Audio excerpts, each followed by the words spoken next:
ప్రధాని మోదీ అమిత్ షా యువతరాన్ని బెదిరించి మౌనంగా ఉంచలేరని కాంగ్రెస్ అగ్రనేత రాహుల్ గాంధీ అన్నారు. విద్యార్థులపై లాఠీచార్జ్ చేసి ఇప్పుడు వారిపైనే కేసులు పెట్టి వారి సోషల్ మీడియా ఖాతాలను బ్లాక్ చేస్తున్నారని విమర్శించారు. భారతదేశ భవిష్యత్తుతో కేంద్రం ఆడుకుంటోందని రాహుల్ ట్వీట్ చేశారు.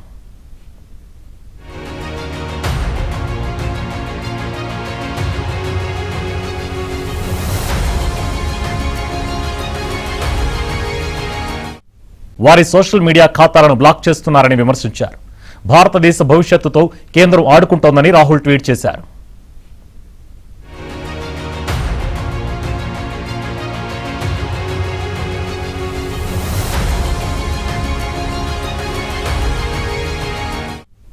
భారతదేశ భవిష్యత్తుతో కేంద్రం ఆడుకుంటోందని రాహుల్ ట్వీట్ చేశారు.